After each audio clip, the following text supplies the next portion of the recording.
lines right here, right? So let's get started.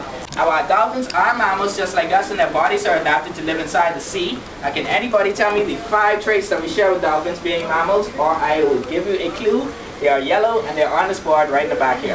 So you can feel free to read them off with me. We got 1, they are warm-blooded, they breathe air, they are born alive, and they have hair. Alright, now let's take a closer look at some of these adaptations, alright? The Atlantic bottlenose dolphin can reach up to 9 feet in length. It can weigh up to 500 pounds, and it can swim at an incredible burst speed of 25 miles per hour, alright? Now the average lifespan of a dolphin in the wild is 25 years. Now, the mouth of the dolphin, guys, right here is called the rostrum, and inside it you will find 77 to 100 conically shaped interlocking teeth. Now these are used for grabbing their prey and not for chewing. Now does anybody know how we tell the age of a tree? The number of rings inside of it, alright? You can do the same thing with the teeth of the dolphin. Cut it open and count the rings inside of it. That will give you the dolphin's age. Wow. Now the forehead of the dolphin, guys, is called a melon, and it's used with the animal's sonar. A sonar or echolocation helps the animal to navigate, hunt, and even avoid predators. And the melon right here focuses sound the same way that a magnifying glass focuses light, alright? Now, dolphins can see clearly both above and below the sea level, just like we can when we wear a mask. Now, everybody's eyes should burn when you go inside the salt water. Yes. If not, you're not human. You need to get that checked, alright? Not the dolphins, because each eye has a thin layer of mucus that covers and protects it from bacteria, parasites, and salt. Now, the only place where the dolphin is capable of breathing is found right on top of its head right here. This is called a blowhole. Now, dolphins usually take a breath every 30 seconds, but they can hold that breath for up to 8 minutes. Wow. And has anybody ever heard a dolphin sound before? Yeah.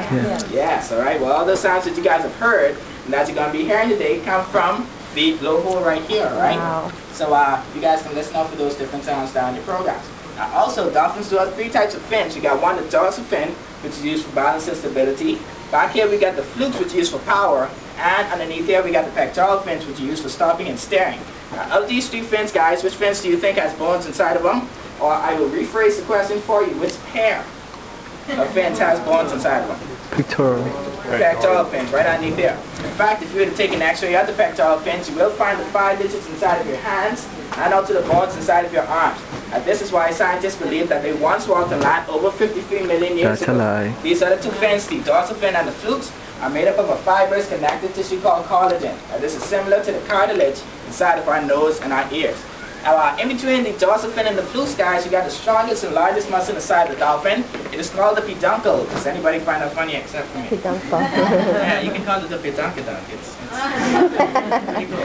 Now, in fact, it is so strong, guys, that it can get a dolphin up to 25 feet out of the water when they jump. So you guys can look out for those area behaviors down in programs. Now, also down in programs, the dolphins are going to roll over and expose that beautiful pink and white belly of it.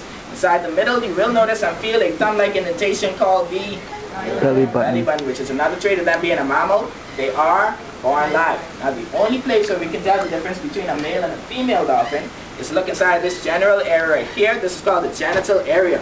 Now, males have 2 slits and females have 4. The extra 2 slits on the females are used for nursing their young, which you guys can see inside of this picture right here. And I told you guys that we have babies. Yes, there's 3 of them in total, alright? They range from 15.5 months to 17 months, alright? So you may be able to see it with our babies up back. Now here are your instructions for the day, guys. I want you to use a nice, smooth, open palm stroke to touch the dolphin, because believe it or not, this is how they like to be touched. If you notice, he's kind of giving me a little smile. Right? And well, you do not want to tap or scratch the dolphins at any given point in time, because they not appreciate this. Do not hang on to any of these fins unless otherwise told to do so by a trainer, because they do not understand this. Do not touch the facial, neither the genital areas, guys, because these are very sensitive areas. Now, would you guys like a stranger to come up to you and touch you in your face? I was going to say the genital. You catch my point, right? So remember, stay away from those areas. Also, if you want any jewelry, what you can do is you can hold on to one hand and use your free hand to touch the dolphin just like so. You can everybody put one arm straight up in the air. Wave it like this and that. And we're gonna show me how we're gonna touch the dolphins today. It's just kind of smooth rotation, wax on, wax off. Let's talk about how we care for our dolphins. Now, your program today is only possible due to the high quality of animal care and training that we provide to our dolphins. In fact, how old did I say our oldest dolphin princess is?